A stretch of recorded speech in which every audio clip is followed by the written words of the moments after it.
상한 나의 맘 보시네. 주 나의 눈물 안에 홀로 울던 맘 아시네. 다시 한번 주 나의 모습 보네. 상한 나의 맘 보시네.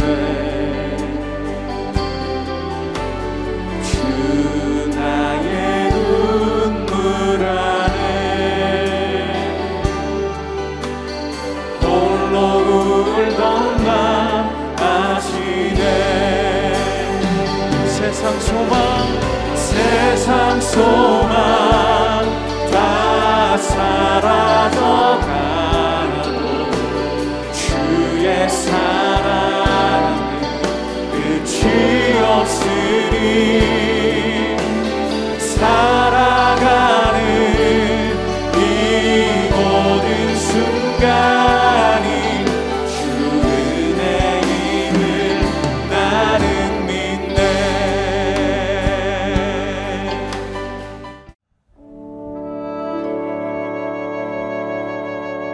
예레미야가 아직 시위대 뜰에 갇혀 있을 때 여호와의 말씀이 그에게 두 번째로 임하니라. 이르시되 이 일을 행하시는 여호와, 그것을 만들며 성취하시는 여호와, 그의 이름을 여호와라 하는 이가 이와 같이 이르시도다. 너는 내게 부르짖으라. 내가 네게 응답하겠고 네가 알지 못하는 크고 은밀한 일을 내게 보이리라. 이스라엘의 하나님 여호와께서 말씀하시니라. 무리가 이 성읍의 가옥과 유다 왕궁을 헐어서 갈대아인의 참호와 칼을 대항하여 싸우려 하였으나 내가 나의 노여움과 분함으로 그들을 죽이고 그들의 시체로 이 성을 채우게 하였나니 이는 그들의 모든 악행으로 말미암아 나의 얼굴을 가리어 이 성을 돌아보지 아니하였으니라.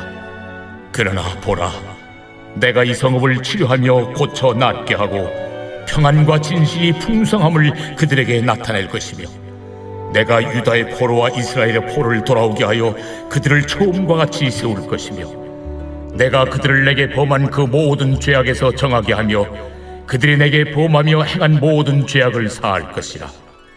이 성읍이 세계 열방 앞에서 나의 기쁜 이름이 될 것이며 찬송과 영광이 될 것이요 그들은 내가 이 백성에게 베푼 모든 복을 들을 것이요 내가 이 성읍에 베푼 모든 복과 모든 평안으로 말미암아 두려워하며 떨리라.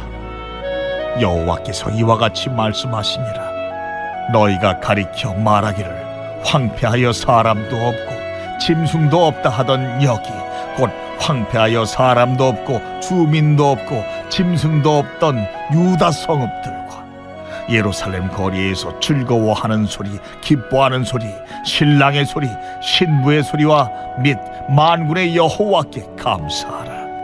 여호와는 선하시니 그 인자하심이 영원하다 하는 소리와 여호와의 성전에 감사제를 드리는 자들의 소리가 다시 들리리니 이는 내가 이 땅의 포로를 돌려보내어 지난 날처럼 되게 할 것임이라. 여호와의 말씀이니라. 만군의 여호와께서 이와 같이 말씀하시니라. 황폐하여 사람도 없고 짐승도 없던 이곳과 그 모든 성읍에 다시 목자가 살 곳이 있으리니 그의 양떼를 눕게 할 것이라. 산지 성읍들과 평지 성읍들과 네겝의 성읍들과 베냐민 땅과 예루살렘 사면과 유다 성읍들에서 양떼가 다시 계수하는 자의 손 아래로 치나리라. 여호와께서 말씀하시니라.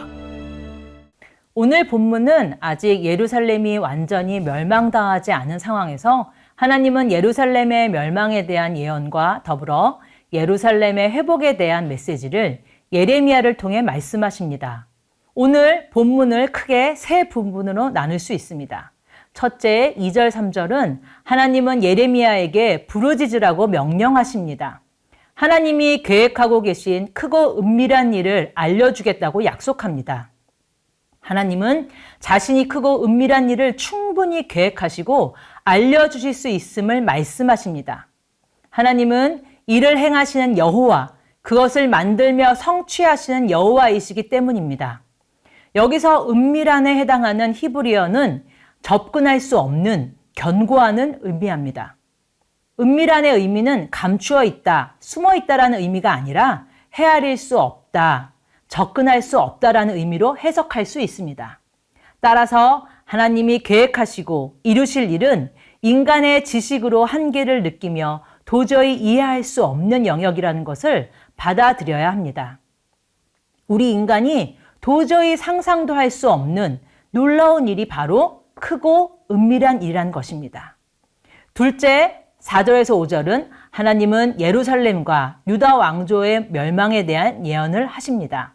하나님은 얼굴을 가리시고 예루살렘을 돌아보지 않으실 것입니다. 유다 백성은 가옥과 왕궁을 헐면서까지 갈대아 군대의 공격을 막으려고 모든 노력을 기울이지만 아무 소용이 없습니다. 하나님이 진노로 죽임을 당한 백성의 시체들로 예루살렘 성이 가득 찰 뿐입니다. 이것은 그들의 악행에 대한 당연한 결과입니다. 그들은 자신의 죄악된 행위에 인해 자처한 결과인 하나님의 심판을 피할 수 없습니다. 이 심판을 행하시는 주체는 하나님이십니다. 하지만 이 심판이 유다의 최후는 아닙니다.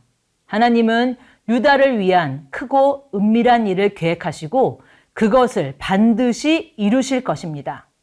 셋째, 6절에서 13절은 예루살렘의 치유와 회복에 대한 이야기입니다. 하나님은 심판으로 파괴된 예루살렘을 병에 걸린 것에 비유하면서 예루살렘을 치료하심으로 평안과 진실의 풍성함을 드러내 보이겠다고 선언하십니다. 여기서 평안과 진실을 참된 평안으로 해석하면 의미가 더 명확하게 전달됩니다. 하나님은 지금 바벨론의 공격으로 위협받고 있는 것과 정반대의 상태를 약속하고 계십니다. 6절에 이 성읍을 치료하며 고쳐 낫게 하고라는 표현에 여기서 히브리어 원어의 의미를 보면 이 단어는 치유되고 있는 상처에서 새살이 돋는 것을 말합니다. 하나님의 심판에 의한 포로 생활은 치유의 과정이며 이 심판의 상처에서 새로운 것들이 다시 시작된다는 의미입니다. 특별히 예루살렘이 치유된 결과가 7절에서 13절까지 구체적으로 이렇게 얘기합니다. 7절에 남유다와 북이스라엘이 예전과 같이 하나의 나라를 이룰 것입니다. 말합니다. 하나님의 심판으로 이스라엘과 유다 백성이 열국으로 흩어졌지만 그들은 하나님의 언약의 백성이기에 지면에서 완전히 소멸되지 않습니다. 8절은 죄를 용서받고 정결하게 될 것을 말합니다. 심판의 원인이 되었던 모든 죄악을 하나님이 용서해 주셔서 회복된 백성이 정결하게 될 것입니다. 9절은 회복된 백성이 옛 명성과 영광을 다시 얻게 될 것을 말합니다. 하나님의 심판으로 모든 이방 나라들의 저주와 조소의 대상이 되었던 백성이 하나님이 베푸신 모든 복으로 인해 열방 중에서 하나님께 기쁨과 칭찬과 영광의 이름이 될 것입니다. 심판을 받아 흩어진 백성을 조롱하고 모욕했던 열방들이 예루살렘에 베푸신 하나님의 모든 복과 평안에 대한 소식을 듣고 오히려 두려워하고 떨 것입니다. 10절에서 11절은 폐허에서 치유된 예루살렘이 사람들로 가득 채워질 것이며 기쁨과 감사와 찬양의 소리가 다시 들리게 될 것을 말합니다. 일상적인 삶이 주는 기쁨과 즐거움을 회복할 뿐만 아니라 하나님께 감사하며 그분을 찬양하는 예배가 성전에서 다시 드려질 것입니다. 왜냐하면 그분의 백성을 사로잡힘에서 돌이켜서 처음처럼 다시 세우시는 하나님의 선하심과 인자하심을 그 백성이 충분히 경험할 것이기 때문입니다. 성전 예배 회복에 대한 서술은 바벨론 왕 느부갓네살에 의해 파괴될 성전이 다시 세워질 것을 간접적으로 암시합니다. 12절과 13절은 혹독하게 철저한 심판으로 인해 생명체는 어떤 것도 존재할 수 없는 폐허가 된 땅과 예루살렘이 하나님의 치료로 생기를 되찾으면 그곳에서 목자들이 양떼를 먹이고 돌보는 평화로운 모습을 다시 보게 될 것을 말합니다. 산지 성읍들과 평지 성읍들과 네겝의 성읍들과 베냐민 땅의 예루살렘 사면과 유다 성읍들에서 목자들이 양떼를 하나씩 세며 돌보는 장면은 하나님의 치유가 이루어진 약속의 땅에서 누릴 완전한 평안과 안전을 보여줍니다. 이것은 예루살렘과 약속의 땅에 대한 하나님의 보호하심과 돌보심을 전제로 합니다. 아직 예루살렘이 완전히 멸망당하지 않은 상태에서 하나님은 예루살렘의 멸망에 대한 예언과 함께 예루살렘의 회복에 대한 메시지를 예레미야를 통해 말씀하십니다. 하나님은 왜 예루살렘의 멸망을 예언하시면서 또 다시 회복을 말씀하셨을까요? 마치 우리나라 예 표현에 병 주고 약 준다라는 말처럼 상대방을 힘들게 했다가 다시 뭔가 그를 도와주어 영웅 대접을 받으려고 하는 이런 말씀을 하셨을까요? 하나님은 깡패가 아닙니다. 잘못도 하지 않은 남유다 예루살렘을 괴롭히려고 멸망시키려는 것이 아니라 그들의 죄악된 행위에 의해 더 이상 가만히 두고 볼 수 없기 때문에 하나님께서 심판을 하시는 것입니다. 그런데 여기서 끝나면 되는 것을 다시 예루살렘의 회복을 약속하십니다. 여기서 질문을 가지게 됩니다. 우리는 왜 하나님께 부르짖어야 할까요? 첫째, 하나님께 부르짖으면 응답하신다고 약속하셨기 때문입니다. 둘째, 하나님께 부르짖으면 그 응답은 우리가 상상도 할 수 없는 어마어마하고 헤아릴 수 없는 놀라운 일을 경험할 수 있기 때문입니다. 이 말씀은 무슨 뜻인가요? 나는 거짓 우상들처럼 너희들 시간과 돈, 온 마음을 빼앗아 결국 너희를 멸망의 길로 인도하는 그런 가짜신이 아니라 너희가 전심으로 나에게 돌아온다면, 그런 마음으로 부르짖는다면 그 부르짖는 간구, 내가 다 들어줄 수 있는 참신이 바로 나 여호와이다 라고 말씀하시는 것입니다. 여기서 부르짖다의 원어의 의미는 나를 부르다, 나를 초대하다는 뜻으로 여기서 부르다의 의미가 뭘까요? 예를 들어 어린아이들이 서로 싸우다가 자신이 불리하거나 질 것 같으면 뭐라고 하나요? 너 우리 아빠가 얼마나 힘센 줄 알아? 너 우리 엄마가 얼마나 무서운 줄 알아? 그러면서 누구를 찾나요? 엄마! 아빠! 자기를 그 어려운 가운데서 구원해줄 부모님을 찾습니다. 여러분은 언제 하나님을 찾나요? 어려움을 당하거나 곤란한 일을 만났을 때 누구를 찾으시나요? 누구를 부르시나요? 이것이 바로 부르짖는 것입니다. 그러려면 먼저 내 마음이 온전히 하나님께로 향해야 하며 내 기도를 반드시 들어주시고 응답해 주시는 참 신이신 하나님임을 믿으셔야 합니다. 두 번째 질문은 하나님은 왜 우리에게 응답을 주실 것이라고 약속을 하셨을까요? 그것은 우리가 하나님의 백성, 하나님의 자녀이기 때문입니다. 그래서 이스라엘 백성들에게 약속하신 것입니다. 마태복음 7장 9절에서 11절 말씀, 너희 중에 누가 아들이 떡을 달라 하는데 돌을 주며 생선을 달라 하는데 뱀을 줄 사람이 있겠느냐?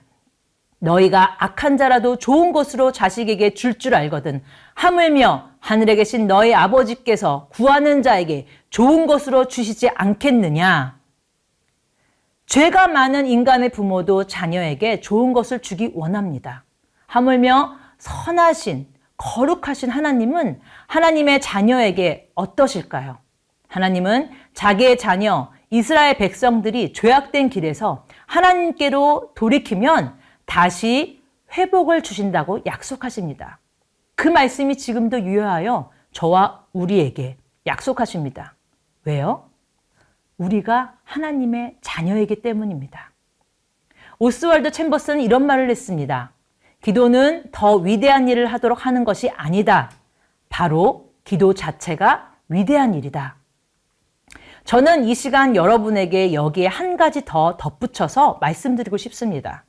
기도 자체가 위대한 일이 되는 것은 나를 자녀 삼아 주시고 나의 아버지이신 하나님께 직접 기도할 수 있는 특권이 있기 때문입니다. 기도 자체가 위대한 일이 되는 것은 내가 그 아버지 하나님의 뜻대로 온전히 살아가도록 바른 길로 이도하기 위해 아버지 하나님이 나를 기도의 자리로 이끄시는 분이심을 깨달았기 때문입니다. 사랑하는 성도 여러분, 오직 크고 은밀한 일이 이루어질 것을 아는 자만이 하나님께 기도할 수 있습니다. 오늘도 여전히 저와 여러분을 사랑하시는 아버지 하나님의 마음이 느껴지는 귀한 하루 되시기를 축복합니다. 오늘도 그 하나님께서 나에게 온전히 마음을 돌이키라고 말씀하시는 주의 음성을 들으시기 바랍니다. 그 음성을 들으셨다면 이제 그 아버지 하나님께 기도합시다. 그 하나님께 온전히 우리가 마음을 돌이킬 때 나의 아버지 하나님은 그의 자녀인 나의 기도를 들으시고 크고 은밀한 일을 이루어 주시는 능력 있는 나의 아버지인 줄 믿습니다. 우리 다 같이 한번 기도 제목을 읽고 기도하겠습니다. 죄악 가운데 버려질 수 있는 우리를 끝까지 포기하지 않고 자녀 삼아 주시니 감사합니다. 주님, 끝까지 우리의 삶을 인도하소서. 아멘. 하나님께 부르짖을 때 반드시 응답해 주신다는 약속을 주시니 감사합니다. 그 약속 믿고 끝까지 기도하게 하소서. 아멘. 하나님의 자녀라는 확신 가운데 거하며 기도의 응답의 결과는 우리가 헤아릴 수 없는 크고 은밀한 일임을 직접 경험하게 하소서. 아멘. 이어서 유치부 여름성경학교 해외선교와 금요 비전기도를 위해 기도하겠습니다. 유치부 복음학교와 여름성경학교를 통해 하나님을 더 깊이 알고 사랑하게 하시고 교사, 가정 모두 성령 충만한 시간 되게 하소서. 아멘. 몽골, 올런다 바타르, 날라흐 지역 학교 문화사역, 교회 성경학교 전도 초청잔치에 많은 영혼들이 초청되어 결신되게 하소서.